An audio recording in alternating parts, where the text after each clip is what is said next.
En République démocratique du Congo et précisément à Lubumbashi, il y a une longue montagne de scories dans le quartier de la Gécamine. Et ça, je l'ai vu. Et à cause de cette montagne, des entreprises se sont installées pour exploiter en utilisant parfois des produits chimiques. Parce que vous savez que pour extraire les richesses, les produits dans le sous-sol, il faudrait utiliser certains produits chimiques. Et avec le temps, ces produits affectent l'environnement. Ça affecte le sol, ça affecte la verdure et même ça affecte des vies. C'est dans ce genre d'environnement où je me suis rendu compte que à un certain moment, rien ne pousse. Parce que le sol a été affecté. Et si s'il arrivait que quelque chose pousse, cette chose qui va pousser va perdre sa vie intérieure. C'est pourquoi on observe également certaines maladies dans ce genre d'environnement qu'on ne trouve pas ailleurs. Les enfants naissant dans ce genre d'environnement développent certaines tares qu'on ne retrouverait pas chez d'autres enfants qui se trouvent dans d'autres environnements. Et l'on va voir que l'espérance de vie va même être limitée. Le potentiel de ces enfants qui naissent dans ce genre d'environnement va être étouffé et leur avenir hypothéqué. C'est la recherche qui montre et qui révèle que l'environnement d'une personne, surtout à l'âge d'un enfant, a des effets à long terme sur son développement. Et en particulier au cours des 3 premières années de l'enfant. Tout ça, ça veut tout simplement nous montrer l'impact que l'environnement peut avoir sur la destinée d'une personne. Certaines personnes disent que oui, nous naissons égaux. Certaines personnes disent que nous naissons avec les mêmes chances. Ça ne fait rien si tu nais en France par rapport à celui qui est né à Beni ou à l'est de la RDC. Ça ne fait rien si tu nais aux États-Unis, à Washington, par rapport à celui qui naît à Mulunguishi, par exemple. Non, ça change tout. Toute la différence, en fait, est dans le fait que l'environnement dans lequel vous êtes né va influencer énormément de choses et va avoir l'impact sur votre développement, va avoir l'impact sur votre culture, sur votre langage, sur votre communication et même sur votre croissance.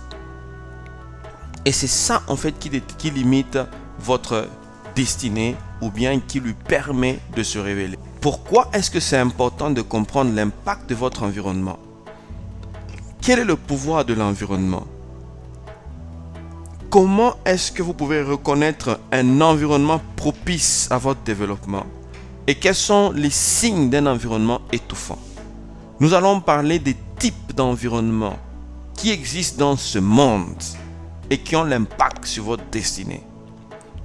Des types d'environnement pour lesquels vous pouvez être transformé et vous pouvez par contre vous conformer. Si vous n'arrivez pas à le transformer, il vous conforme. Si vous n'arrivez pas à vous conformer, il vous transforme. Et nous allons voir comment quitter ou survivre et percer dans un environnement étouffant. Et c'est en parlant donc de ça, nous allons nous rendre compte que l'impact, même dans la Bible, nous allons voir qu'il y a des gens que Dieu a déplacés d'un environnement à un autre. Pourquoi? Parce que l'environnement dans lequel ils étaient n'était pas propice à leur développement.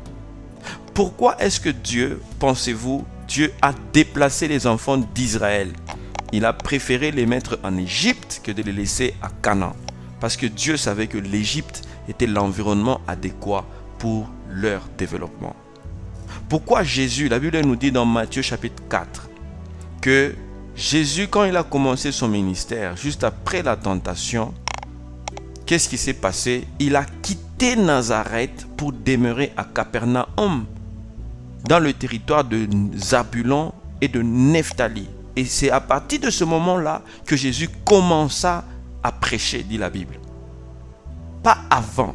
Avant, il était dans un environnement qui ne lui permettait pas de faire son ministère et d'accomplir son ministère. Et je suis persuadé que si Jésus était resté à Nazareth, son ministère n'allait pas se déployer à la vitesse dans les 3 ans dans lesquels le ministère de Jésus s'est déployé. Pourquoi? À cause de l'impact de l'environnement. Il a dû quitter un environnement pour aller dans un autre environnement qui était propice au développement du ministère. D'ailleurs, Jésus lui-même a dit que nul n'est prophète chez soi.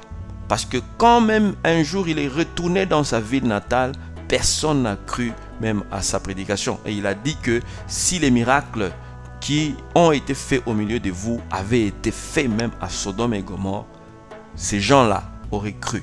Pourquoi? Parce que l'environnement détermine même la croyance des gens. Ça détermine même la manière dont les gens croient, reçoivent un message, la manière dont les gens soutiennent les gens ou détruisent les gens. Jésus n'a pas été soutenu chez eux. C'est ce qu'on appelle l'environnement familial. Nous allons voir les types d'environnements. Nous verrons qu'il y a des environnements qui sont par exemple l'environnement familial. C'est un environnement qui peut soit limiter votre potentiel à la naissance ou comme le libérer. Il y a l'environnement culturel. Il y a l'environnement professionnel. Il y a aussi l'environnement spirituel. Il y a l'environnement social. Ça, ce sont les types d'environnements qui existent que nous verrons dans cet enseignement. Alors, pour continuer dans ce que nous étions en train de dire, je voudrais qu'on parle d'abord du pouvoir de l'environnement.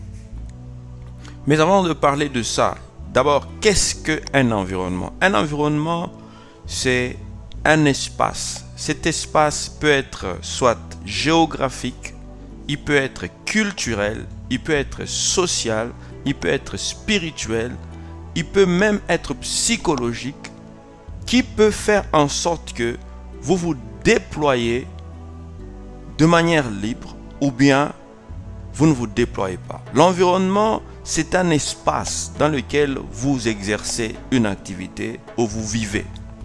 L'environnement, c'est un espace dans lequel vous apprenez les ABC. L'environnement, c'est un espace dans lequel vous êtes appelé à accomplir votre destinée. Parce que vous êtes venu, quand Dieu a permis que vous puissiez naître, en fait, vous êtes venu dans un environnement spécifique. Vous êtes né dans un environnement spécifique.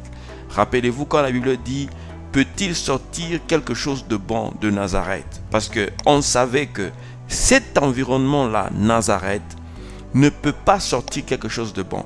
C'était l'environnement. Ça veut dire que dans cet environnement, on n'avait jamais vu des destinées glorieuses se manifester. Dans cet environnement, on n'avait jamais vu des gens qui ont un potentiel énorme se révéler. Dans cet environnement, on n'avait jamais vu ni des inventeurs, ni des gens qui sont appelés à la grandeur, ni des grands leaders, ni des prophètes, ni des gens qui ont une destinée exceptionnelle sortir de cet environnement. Donc l'environnement, c'est un endroit, c'est un lieu d'apparition de la destinée et d'accomplissement de la destinée. J'espère que vous comprenez la nuance. L'apparition de la destinée, c'est cette manifestation. C'est quand vous apparaissez dans le monde. Ok? C'est quand vous naissez. Ça, c'est ça, apparaître ou paraître. Mais il y a un autre niveau, c'est la réalisation de la destinée. Parce que vous pouvez apparaître dans un lieu comme Nazareth, tel que c'était Jésus. Mais vous réalisez dans un autre lieu comme Capernaum ou Jérusalem. Jésus est né à Nazareth, mais il n'a pas réalisé sa destinée à Nazareth. Il a réalisé et accompli l'ultime mission à Jérusalem. Donc l'environnement, c'est le lieu d'apparition et le lieu de réalisation. C'est le lieu de vie, c'est le lieu d'accomplissement, c'est le lieu de déploiement. Maintenant que nous avons défini l'environnement, l'environnement donc peut être votre maison, l'environnement peut être le travail, l'environnement peut être une ville, l'environnement peut être un pays, l'environnement peut être une culture, l'environnement peut être un lieu spirituel, même une religion, même un lieu de foi, un lieu communautaire. Tout ça, ce sont des environnements. Maintenant, quel est le pouvoir? Qu'est-ce qu'on appelle pouvoir de l'environnement? Le pouvoir de l'environnement veut dire tout simplement que cet environnement dans lequel vous êtes né, dans lequel vous êtes manifesté, dans lequel vous êtes apparu, peut façonner votre manière de penser, de vivre, de voir, de comprendre et même de parler. Il est le premier élément qui influence votre culture, c'est-à-dire votre langue, vos manières, vos coutumes. Et ce que vous êtes, vous le devez à votre environnement. C'est que Jésus est devenu, il le doit, il a dû le recevoir de son environnement. Jusqu'au moins à 12 ans, Jésus respectait la culture de son environnement qui était une culture juive, qui était une religion juive, qui était un ensemble de coutumes et traditions juives. Il a été le produit de son environnement jusqu'à cet âge-là. Et c'est très important de le comprendre parce que juste à un certain âge, vous n'avez pas de pouvoir sur l'environnement. Jésus a commencé à avoir le pouvoir sur son environnement et ne plus être victime de son environnement à partir de Matthieu 4. Et ça, nous en parlerons plus tard. Mais dans ce temps ici, le pouvoir de l'environnement, c'est que l'environnement peut façonner vos premiers pas, votre manière, votre culture. Ce que vous êtes aujourd'hui, vous le devez à votre environnement. L'éducation que vous avez reçue, vous le devez à votre environnement. Votre manière de parler, de vous habiller et de penser, vous le devez à votre environnement. Votre manière d'être, vous le devez à votre environnement. Si aujourd'hui vous savez parler français, c'est à cause de l'environnement ou c'est grâce à votre environnement. Si vous parlez anglais, c'est grâce à votre environnement.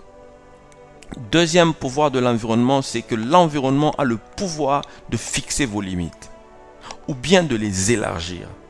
C'est-à-dire, l'environnement peut décider jusqu'à quel niveau vous pouvez arriver dans votre vie, quel standard vous pouvez atteindre et à quelle hauteur vous pouvez voler. Ça, c'est l'environnement.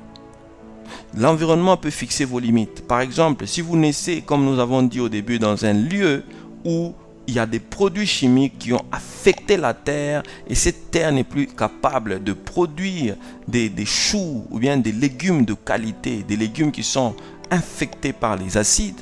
Quand vous consommez cela, en tant qu'enfant, votre organisme va développer des tares et des maladies. Ça veut dire qu'à un certain moment, vous pouvez avoir des handicaps qui sont des limites, qui sont des produits directs de votre environnement. C'est pourquoi l'environnement a le pouvoir de fixer vos limites. Tous ceux qui sont aujourd'hui aveugles, ce n'est pas le diable. Tous ceux aujourd'hui qui sont handicapés, ce n'est pas le diable. Tous ceux qui ont perdu leurs parents, ce n'est pas le diable. Tous ceux aujourd'hui qui n'ont pas eu la chance d'étudier, ce n'est pas nécessairement le diable. Non, il y a beaucoup de personnes qui sont seulement victimes de leur environnement. Un environnement dans lequel la guerre, comme à l'est de la RDC, la guerre a pris place et que les gens n'ont plus d'autre distraction que de s'entretuer, violer des femmes. Ces femmes qui sont victimes ou ces enfants, ces filles qui naissent dans un tel environnement, elles sont victimes directes de l'environnement. Quand une fille s'est fait violer à l'est parce que c'est monnaie courante là-bas, ça veut dire que c'est son environnement qui a fixé ses limites. Troisième pouvoir de l'environnement, c'est que l'environnement peut étouffer et tuer votre potentiel. Il peut vous donner les chances de progresser ou bien vous priver de toutes les chances. J'ai vu des personnes à qui on a tout donné.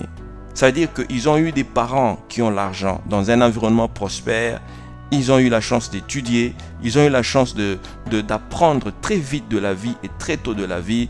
Ils n'ont pas eu d'obstacles qui sont des obstacles naturels, géographiques ou quoi que ce soit. Ils ont été dans un environnement qui leur a permis d'émerger.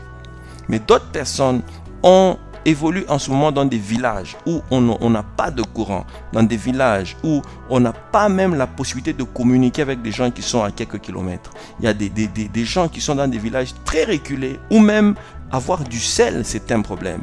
Donc ça veut dire que cette personne qui est là-bas, son potentiel, quel que soit lequel, il est difficile que ce genre de potentiel soit révélé parce que cette personne est là-bas. Je connais beaucoup de prophètes, des vrais prophètes et des grands prophètes qui sont dans les villages et qu'on ne connaît pas aujourd'hui, dont le corps du Christ ne bénéficie pas tout simplement parce qu'ils sont victimes d'un environnement restreint ou reculé.